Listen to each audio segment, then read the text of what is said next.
ചുമ നമുക്ക് ഇന്നത്തെ കാലത്ത് ഏറ്റവും പരിചിതമായിട്ടുള്ളതും എല്ലാവരെയും പേടിപ്പിക്കുന്നതുമായിട്ടുള്ള ഒരു ലക്ഷണമാണ് ഈ ചുമ, കോഫ്. ചുമയുടെ പലവിധ കാരണങ്ങളെ നമുക്കറിയാം.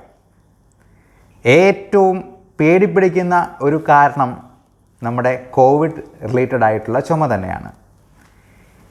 എന്നാൽ വളരെ അസാധാരണമായതും ഈയിടെ ഒ പിയിൽ അടുത്ത് തന്നെ 2 പേഷ്യൻസിൽ ഞാൻ കണ്ടുവന്നതുമായിട്ടുള്ള ചുമയുടെ ഒരു കാരണത്തെ പറ്റിയാണ് ഇന്നത്തെ വീഡിയോ. നമുക്കറിയാവുന്നതുപോലെ പല വിധത്തിലുള്ള റെസ്പിറേറ്ററി ഇൻഫെക്ഷൻസ് കൊണ്ടും, ബീറ്റ് viral, bacterial, atypical infections, fungal infections, protozoal infections എന്നിങ്ങനെ തുടങ്ങി പല വിധത്തിലുള്ള അണുബാധകളിലും bronchial asthma, COPD, industrial lung diseases തുടങ്ങിയ റിയാക്റ്റീവ് എയർവേ ഡിസീസസിൽ പെടുന്ന ആ ഗ്രൂപ്പിൽ പെടുന്ന പല കാരണങ്ങൾ കൊണ്ടും, ബ്രോങ്കൈറ്റിസ്, ബ്രോങ്കിയക്ടേസിസ്, ഫൈബ്രോസിസ്, ലങ്സിൻ്റെ ഫൈബ്രോസിസ് തുടങ്ങിയുള്ള കാരണങ്ങൾ കൊണ്ടും, വയറ് സംബന്ധമായിട്ടുള്ള GERD, gastro oesophageal reflux disease കൊണ്ടും പോലും ചുമയുണ്ടാകാം എന്നുള്ളത് പലർക്കും അറിയില്ല. അതുപോലെ സൈനസസ് എന്ന് പറയുന്ന നമ്മുടെ തലയിലെ എയർ പോക്കറ്റിൽ ഉണ്ടാകുന്ന അണുബാധകൾ, സൈനസൈറ്റിസ് എന്ന് നമ്മൾ പറയുന്നത്, upper and lower respiratory tract problems. Upper respiratory tract എന്ന് പറയുന്നത് നമ്മുടെ തൈറോയിഡിലെ ക്രിക്കോഅരിറ്റനോയിഡ് കാർട്ടിലേജ് വരെയുള്ള ഭാഗമാണ്. അതിൻ്റെ താഴോട്ട് ലോവർ റെസ്പിറേറ്ററി ട്രാക്ട്. ഇവിടെയുള്ള ഏത് പ്രശ്നങ്ങൾ കൊണ്ടും ചുമയുണ്ടാകാം. പക്ഷേ എൻ്റെ അടുത്ത് ഈയിടെ വന്ന 2 പേഷ്യൻസ് ഈ കാരണങ്ങൾ കൊണ്ടൊന്നുമല്ല ചുമച്ചത്. അതിലൊരു പേഷ്യൻ്റ് 8 വയസ്സുള്ളൊരു പെൺകുട്ടിയാണ്. അവൾ എല്ലാ ദിവസവും രാത്രിയാവുമ്പോഴും രാവിലെ ആവുമ്പോഴും നല്ല ചുമയാണ്, ഭയങ്കര ചുമ. കൂടെ ഇങ്ങനൊരു ശബ്ദം കൂടി ഉണ്ടാക്കും, എന്നുള്ള ശബ്ദം. ആസ്മയാണ് എന്നുള്ളതല്ലേ എല്ലാവർക്കും മനസ്സിലാവുന്ന കാര്യം. അന്ന് രാത്രി തന്നെ പേരൻസ് വളരെ ഭീതിയോടുകൂടി കാഷ്വാലിറ്റിയിൽ കൊണ്ടുവന്ന് എത്തിച്ചു. ഞങ്ങൾ അവളെ വിശദമായി പരിശോധിച്ചു. എക്സ്റേയും CT സ്കാനും എക്കോ സ്കാനും വരെ ചെയ്യിപ്പിച്ചു, ബേസിക് ഇൻവെസ്റ്റിഗേഷനായിട്ടുള്ള ECGക്ക് പുറമെ. എന്നിട്ടും പ്രശ്നങ്ങളൊന്നും കണ്ടില്ല. അതുപോലെ തന്നെ 65 വയസ്സുള്ള ഒരു അമ്മച്ചി, ചുരിദാറിട്ടൊക്കെ ഇട്ട് നല്ല സ്റ്റൈലായിട്ട് വന്നൊരു അമ്മച്ചിയാണ്. അമ്മച്ചിക്ക് കുറച്ച് പ്രശ്നങ്ങളുണ്ട്. ഇൻഡസ്ട്രീഷ്യൽ ലങ് ഡിസീസ് സംബന്ധമായിട്ടുള്ള, അല്ലെങ്കിൽ ആമവാദം എന്ന് പറയുന്ന റുമറ്റോയ്ഡ് ആർത്രൈറ്റിസ് സംബന്ധമായിട്ടുള്ള പ്രശ്നങ്ങൾ കൊണ്ട് ശ്വാസകോശത്തെ അഫക്റ്റ് ചെയ്യുന്ന RAILD, rheumatoid arthritis associated ILD എന്ന് പറയുന്ന അസുഖമുണ്ട്. ഇതുകൊണ്ട് തന്നെ അമ്മച്ചിക്ക് നല്ല ചുമയുണ്ടായിരുന്നു. ചുമയ്ക്ക് നമ്മൾ കൃത്യമായിട്ട് മരുന്ന് കൊടുത്തു. 3 വിസിറ്റ്സോ മറ്റോ കഴിഞ്ഞു. നമ്മൾ ഇൻഹേലർ മരുന്നുകളും സ്റ്റാർട്ട് ചെയ്തു. ഇൻഡസ്ട്രീഷ്യൽ ലങ് ഡിസീസ് RAILD എന്ന് പറയുന്നത് ഇൻഡസ്ട്രീഷ്യത്തെ, അതായത് ബ്ലഡും ശ്വാസനാളികൾക്ക് അവസാനമുണ്ടാകുന്ന എയർ ബാഗ്സും തമ്മിലുള്ള സ്പേസാണ് ഈ ഇൻഡസ്ട്രീഷ്യം എന്ന് പറയുന്നത്. അപ്പോൾ അവിടെ ഉണ്ടാകുന്ന പ്രശ്നങ്ങൾക്കും നമ്മൾ ചിലപ്പോൾ ഇൻഹേലർ കൊടുക്കേണ്ടതായിട്ട് വരും. മരുന്നുകളുടെ ഡോസുകളെല്ലാം പല വിധത്തിൽ കൂട്ടി. ഞാൻ ആദ്യം പറഞ്ഞ പെൺകുട്ടിക്കും ഈ പറഞ്ഞ പോലെ ഇൻഹേലർ മരുന്നുകളും ഒക്കെ ഉണ്ടായിരുന്നു. എന്നിട്ടൊന്നും ചുമ കുറയണില്ല. ഒടുവിൽ ഈ അമ്മച്ചിയോട് ഞാൻ സംസാരിച്ചപ്പോഴത്തേക്കും ഭയങ്കര ചുമയാണ്, വാ പൂട്ടാതെ ചുമയ്ക്കുകയാണ്, ഒരു രക്ഷയില്ല എന്നാണ് പറയുന്നത്.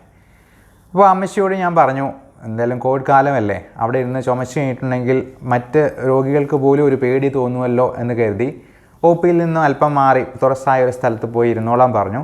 എന്നിട്ട് ഈ അമ്മച്ചിയുടെ ഹസ്ബൻഡിനെയും മക്കളെയും വിളിച്ചിട്ട് ഞാനൊന്ന് പേഴ്സണലായിട്ടൊന്ന് സംസാരിച്ചു.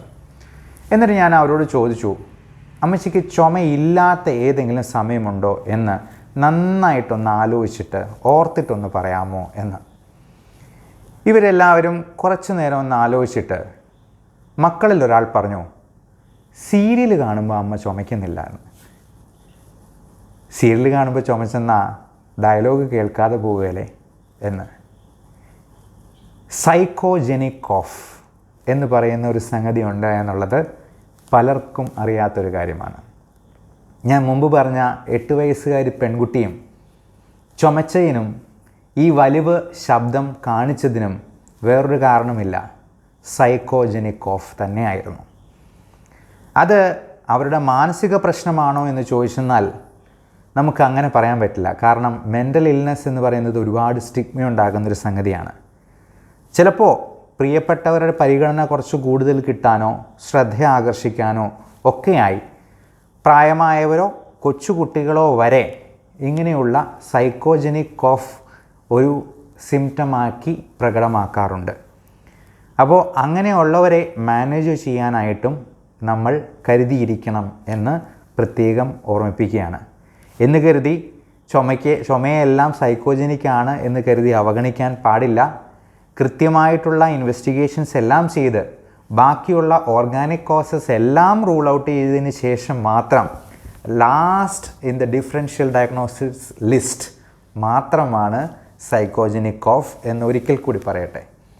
ഇതുപോലുള്ള പല ലക്ഷണങ്ങളും, പ്രത്യേകിച്ചും ശ്വാസകോശ സംബന്ധമായിട്ടുള്ള അസുഖങ്ങൾ, ശ്വാസം മുട്ടൽ, ചുമ എന്നുവേണ്ട വയറിൻ്റെ അസ്വസ്ഥത, നെഞ്ചിൻ്റെ അസ്വസ്ഥത, നെഞ്ചിൽ വേദന, നെഞ്ചിൽ ഭാരം പോലുള്ള അവസ്ഥ, ഞങ്ങൾ ചെസ്റ്റ് ഫിസിഷ്യൻസും പൾമണോളജിസ്റ്റുമാണ് എനിക്ക് തോന്നുന്നു ഈ സൈക്കോജനിക് സിംറ്റംസ്, നമ്മളതിനെ സൈക്കോസൊമാറ്റിക് സിംറ്റംസ് എന്ന് പറയും. അതുകൊണ്ട് തന്നെ ഞാൻ ന്യൂറോ സൈക്കാട്രിയിൽ ഒരു PhD സ്കോളറായി ഗവേഷണം തുടർന്നുകൊണ്ടിരിക്കുകയാണ്. ഇതുപോലുള്ള പല സൈക്കാട്രിക് ഇൽനെസ് പോലും നമുക്ക് ശാരീരിക അസുഖങ്ങളിലേക്ക് വഴിതെളിക്കും എന്നുള്ള കാര്യം പ്രത്യേകം ഓർത്തു വയ്ക്കുക. നമ്മളതിനെ വില കുറച്ച് കാണാൻ പാടില്ല. കാരണം മാനസിക രോഗങ്ങൾ ശാരീരിക രോഗങ്ങൾക്ക് കാരണമാകും. മാത്രമല്ല കൊറോണയേക്കാൾ വളരെയധികം സ്പ്രെഡ് ചെയ്യുന്ന ഒരു സംഗതി കൂടിയാണ് ഈ മാനസിക രോഗങ്ങൾ. നമ്മുടെ കുടുംബത്തിലോ ജോലി സ്ഥലത്തോ നമ്മുടെ കൂട്ടുകാർക്കോ ഒരു ഡിപ്രഷൻ, ആങ്സൈറ്റി ഒക്കെ ഉണ്ടെങ്കിൽ നമ്മൾ പോലും അറിയാതെ ആ മെൻ്റൽ പ്രോബ്ലം, ഇൽനെസ് നമ്മളിലേക്ക് കൂടി ട്രാൻസ്മിറ്റ് ചെയ്ത് സ്പ്രെഡ് ചെയ്ത് വരും എന്നുള്ളത് മനസ്സിലാക്കുക. മറ്റുള്ളവരുടെ അറിവിലേക്കായി ഈ വിലപ്പെട്ട ഇൻഫോർമേഷൻ ഷെയർ ചെയ്യുക. ഞാൻ എൻ്റെ യൂട്യൂബ് വരുമാനം മുഴുവനായും സോഷ്യൽ സർവീസിന് വേണ്ടി മാത്രമേ ഉപയോഗിക്കുന്നുള്ളൂ.